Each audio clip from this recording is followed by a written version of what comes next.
नमस्कार, मैं हूं पूजा सिंह और आप देख रहे हैं हमारे छत्तीसगढ़ का ये खास बुलेटिन। चलिए बुलेटिन की शुरुआत करेंगे आज की कुछ खास बड़ी खबरों के साथ। मुख्यमंत्री विष्णुदेव साय ने जशपुर में आयोजित पर्यटन और कृषि क्रांति कार्यक्रम का शुभारंभ किया। कैंप कार्यालय का बगिया में आयोजित कार्यक्रम में उन्होंने आपको बता दें कि स्व सहायता समूहों और युवाओं को प्रमाण पत्र देकर सम्मानित किया। इस मौके पर उन्होंने जशपुर जम्बूरी के वीडियो का लोकार्पण भी किया। 6-9 नवंबर को जशपुर और जम्बूरी में नए सीजन का आयोजन होगा। मुख्यमंत्री ने कहा कि जशपुर अब पर्यटन और कृषि क्रांति की दिशा में तेजी से बढ़ रहा है, जिससे स्थानीय समूहों को और किसानों को सीधा लाभ मिलेगा।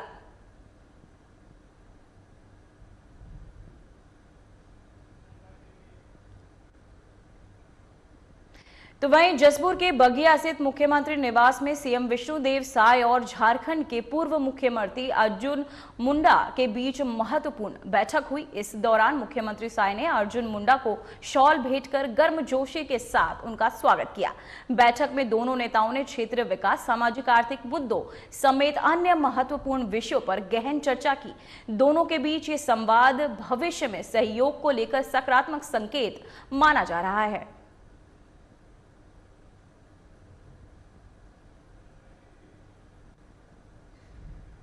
तो वहीं खबर रायपुर से, जहां गंगरेल बाद डुबान क्षेत्र में मछुआ सहकारी समितियों को फिर से मछली पालन का अधिकार मिलने पर सदस्यों में खुशी की लहर दौड़ पड़ी। वहीं जिसको लेकर सदस्यों ने मुख्यमंत्री निवास पहुंचकर मुख्यमंत्री विष्णुदेव साय का आभार भी जताया और अभिनंदन किया। इस अवसर पर धमंतरी, कांकेर और बालोद सहित जिले की 11 मछुआ सहकारी समितियों के सदस्य उपस्थित रहे। साथ ही इस मौके पर मुख्यमंत्री साय ने डुबान क्षेत्र में एम्बुलेंस सुविधा और राष्ट्रीय बैंक की शाखा खोलने का आश्वासन भी दिया। मुख्यमंत्री ने कहा कि गरीबों और वंचितों के उत्थान के लिए सरकार लगातार प्रयासरत है और स्थानीय स्तर पर स्वरोजगार के अवसर बढ़ाने पर फोकस भी किया जा रहा है। उन्होंने स्वच्छ भारत मिशन और जन धन योजना के लाभ गिनाए और बिचौलियों की भूमिका खत्म होने और डीबीटी के जरिए सीधे लाभ मिलने की बात भी कही।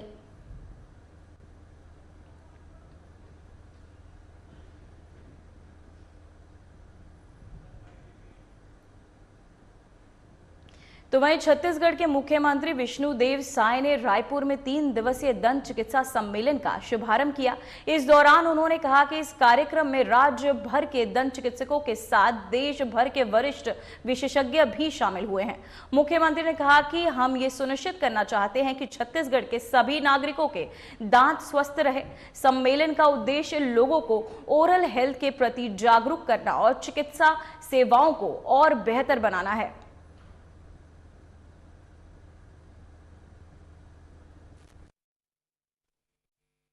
ये राजधानी रायपुर में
कॉन्फ्रेंस की सफलता की कामना करता हूं।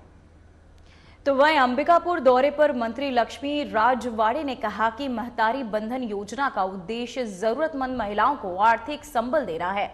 वहीं उन्होंने अपील की कि सरकारी नौकरी वाले आयात करदाता या ग्रेड 1, 2, 3 के कर्मचारी योजना का लाभ न ले और खुद नाम हटवाएं। मंत्री ने बताया कि अब तक करीब 70 लाख महिलाओं को लाभ मिल चुका है और शेष पात्र महिलाओं के लिए जल्द पोर्टल शुरू किया जाएगा। देखिए, जब महतारी बंधन योजना के फॉर्म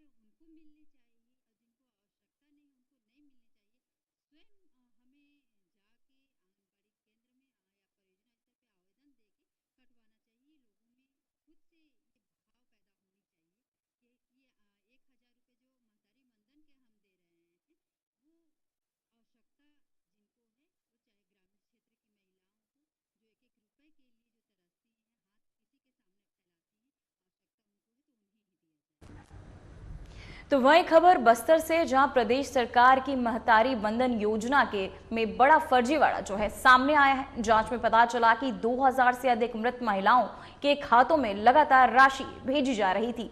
कई सरकारी कर्मचारी और इनकम टैक्स दाता भी अपात्र होते हुए लाभ ले रहे हैं। कलेक्टर के आदेश पर महिला और बाल विकास विभाग ने जांच कर 1400 से ज्यादा फर्जी खाते पकड़े। अब तक 132 अपात्र लाभार्थियों से करीब 12 लाख रुपए की वसूली की जा चुकी। विभाग ने मामले में कार्यवाही की बात भी कही है।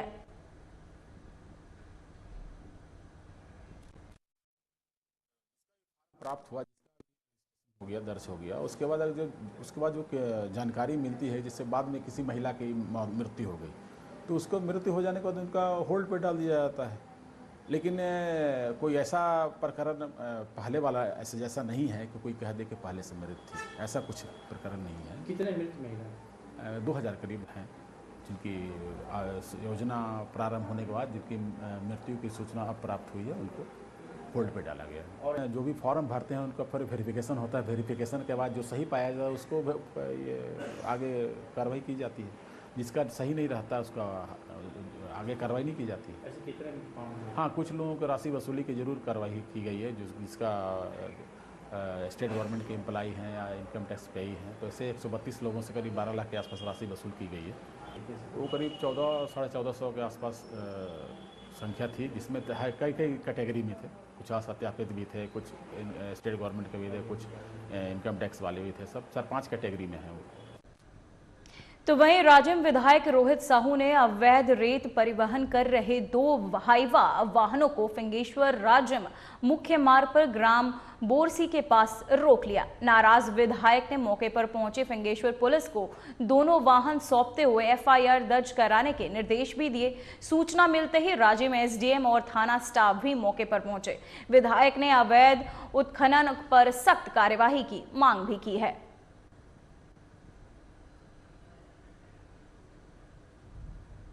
तो वहीं खबर पंखाजूर से, जहां कृषि स्नातक और शासकीय कृषि अधिकारी संघ के सरकार को सख्त चेतावनी दी है। संघ ने अपनी लंबित मांगों को लेकर कृषि मंत्री को पत्र भेजा है। पत्र में साफ कहा गया कि अगर 15 सितंबर 2025 तक मांगों पर ठोस निर्णय नहीं लिया गया तो प्रदेश भर के कृषि विस्तार अधिकारी अनिश्चितकाल सामूहिक अवकाश पर चले जाएंगे।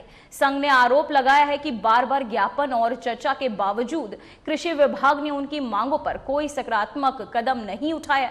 ऐसे में मजबूर अधिकारी आंदोलन का रास्ता अपनाएंगे। संघ का यह भी कहना है कि यदि अधिकारी अवकाश पर चले जाते हैं तो सीधे तौर पर किसानों को मिलने वाले कृषि सेवाएं प्रभावित होंगी और इसकी पूरी जिम्मेदारी शासन प्रशासन की होगी।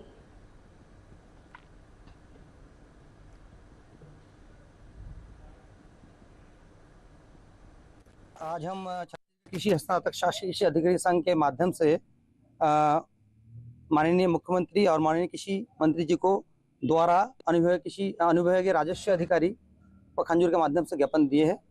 ज्ञापन का उद्देश्य है हमारा जो 9 लंबित मांग है, जिसमें प्रथम मांग है ग्रामीण कृषि विशेष अधिकारियों का वेतनमान संशोधन 4300 ग्रेड पे। दूसरा मांग है ग्रामीण कृषि विशेष अधिकारियों एवं कृषि विकास अधिकारियों कार्य क्षेत्र का पुनर्निर्धारण। ग्रामीण कृषि विशेष अधिकारी के मासिक स्थायी भत्ता फिक्स टीए में वृद्धि कर 2500 करना हेतु, विभागीय कार्य के संपादन हेतु कृषि विशेष अधिकारी एवं कृषि विकास अधिकारियों को मोबाइल, इंटरनेट, लैपटॉप, स्टेशनरी आदि का संसाधन भत्ता। इसके साथ और भी बहुत सारे अवसर मांग है। और आज हम इस मांग पत्र के माध्यम से जो ज्ञापन दिए हैं, और आज से हम डिजिटली जो वर्क होता है हमारा, जो हम ऑनलाइन वर्क करते हैं, उसका बहिष्कार कर रहे हैं। आज से 15 तारीख से हम आगामी आदेश तक, संघ के आगामी आदेश तक हम अपने डिजिटल वर्क, ऑनलाइन वर्क नहीं करेंगे जब तक हमें संसाधन भत्ता संसाधन उपलब्ध नहीं होता है। तो वहीं सरगुजा जिले के मैनपाट ब्लॉक में मांझी समुदाय की नाबालिग बच्चियों को पैसे का लालच देकर धर्म परिवर्तन कराने की कोशिश का मामला सामने आया। एक महिला बच्चियों को चर्च ले जा रही थी, तभी स्थानीय युवकों को शक हुआ कि उन्होंने पूछताछ कर वीडियो भी बना लिया। वीडियो वायरल होते ही मामला गर्मा गया। वहीं विधायक राम कुमार टोप्पो ने जांच और दोषी पाए जाने पर कार्यवाही की बात कही है।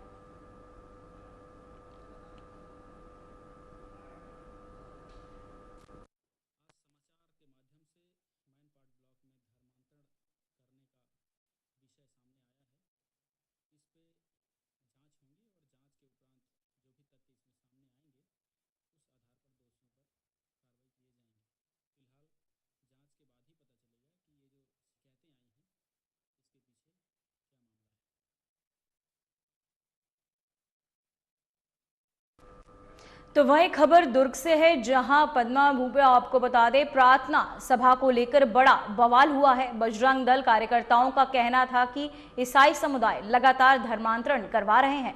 इस दौरान माहौल अचानक बिगड़ गए और दोनों पक्षों के बीच धक्का मुक्की और झड़प की स्थिति बन गई। बताया जा रहा है कि इस दौरान जॉन नामक व्यक्ति ने बजरंग दल के कार्यकर्ताओं से हाथापाई की। बजरंग दल की छत्तीसगढ़ इकाई के कार्यकर्ता ज्योति शर्मा ने कहा कि जॉन इस तरह के मामलों में हमेशा सक्रिय रहता है और उसे बाहर से फंडिंग मिल रही है।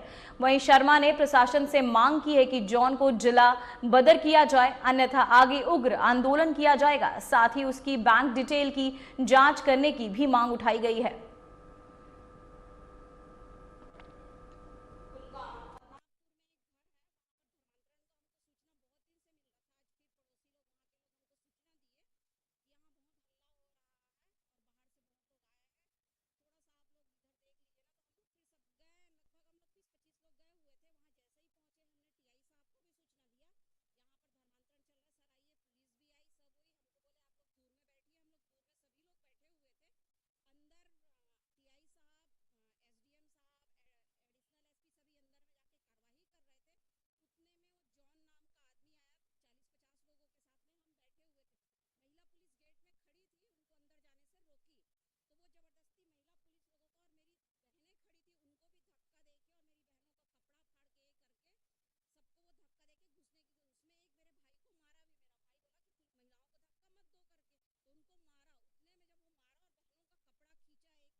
सूचना पर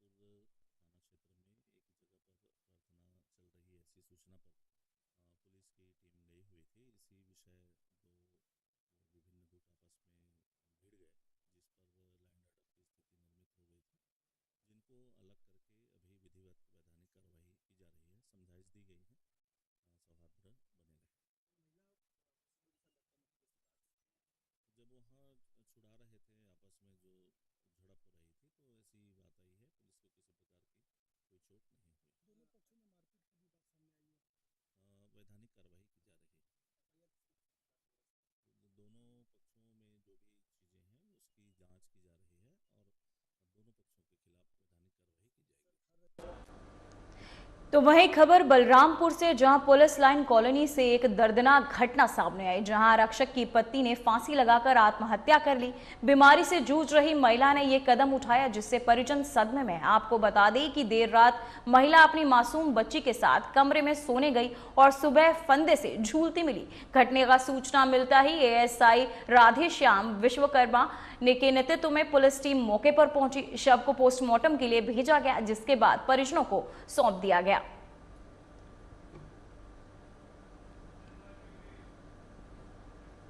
तो वहीं खबर बलरामपुर से, जहां लगातार बढ़ रहे हादसों और मौत के बाद गौ रक्षा वेलफेयर फाउंडेशन और वेटनरी विभाग ने संयुक्त रूप से इन मवेशियों को सड़कों से उठाना शुरू कर दिया है। बासेन में इनके लिए गौशाला बनाया गया है, जहां इन्हें रखा जाएगा। वहीं प्रशासनिक अधिकारी भी अब सड़कों में घूम घूम कर लोगों को उसके प्रति जागरूक कर रहे हैं। इस गौशाला में एक साथ 200 मवेशियों के रखने की व्यवस्था की गई है, जहां उनके चारा पानी की भी व्यवस्था है। आज एसडीएम, तहसीलदार, स्थानीय लोग और रक्षा वेलफेयर फाउंडेशन के पदाधिकारी ने शहर में घूम घूम कर लोगों को इसके प्रति जागरूक किया। जिले में ये पहली संस्था है जो मवेशियों को सड़कों से उठाकर अपने गौशाला में रखेगी। वहीं इस फेडरेशन के संचालक ने कहा कि गौशाला में अगर कोई मवेशी रखा जाता है और फिर कोई पशुपालक वहां पहुंचता है तो पुलिस के आदेश के बाद ही उन्हें मवेशी सौंपा जाएगा। रक्षा फाउंडेशन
सेवा आश्रम खोले हैं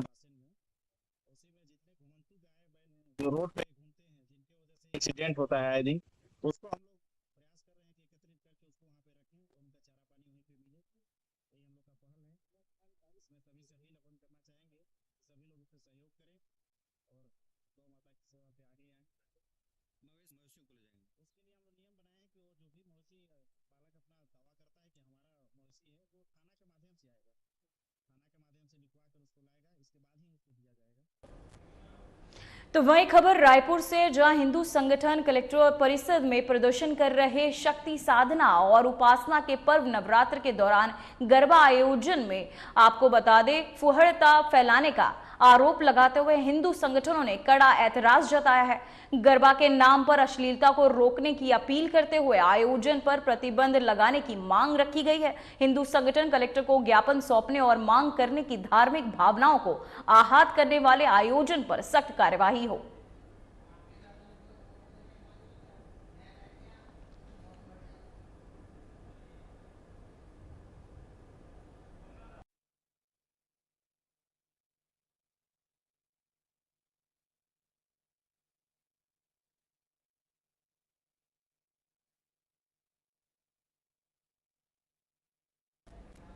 तो वहीं खबर रायपुर से है, जहां न्यूड पार्टी के पोस्टर को लेकर बड़ा बवाल मच गया। इस पार्टी में 18 साल से ऊपर के युवक युवतियों को न्यूड होकर आने का न्योता दिया गया था।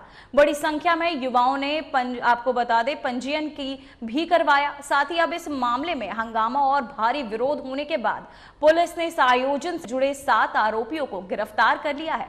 पार्टी को लेकर सोशल मीडिया पर इस कार्यक्रम में खुलेआम प्रचार प्रसार किया जा रहा है। इस नग्न पार्टी को लेकर हिंदूवादी संगठनों में भी भारी आक्रोश है। मामले ने अब राजनीतिक तूल पकड़ लिया है। बीजेपी और कांग्रेस नेताओं के बीच जुबानी जंग छिड़ गई है और एक दूसरे पर जमकर आरोप प्रत्यारोप लगाए जा रहे हैं।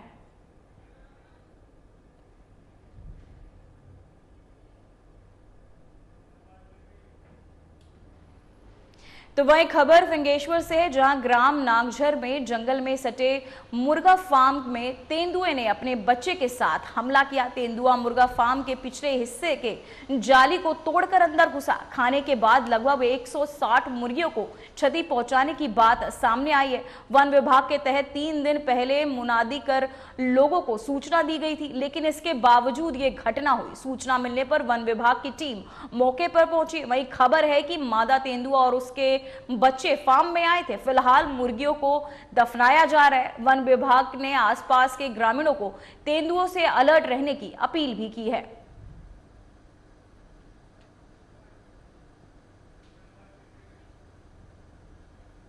तो वहीं खबर बलरामपुर से है, जहां एक किसान अपनी मेहनत और लगन से खेती में नई कहानी लिख रहा है।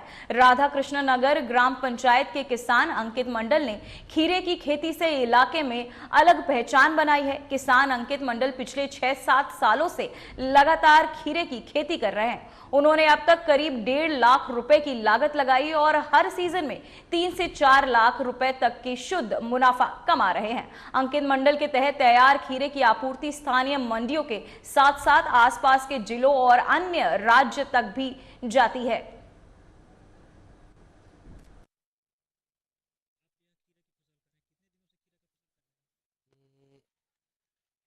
खेती मैं लगभग 5 साल से कर रहा हूँ। 5 साल से कर रहे हैं जी। तो ये खीरा की खेती करने के लिए कैसे आपने शुरुआत किया और उससे पहले क्या खेती कर रहे थे आप? मैं ये खेती 2000 लगभग 18-19 से कर रहा हूँ। तो उससे पहले क्या खेती करते थे आप?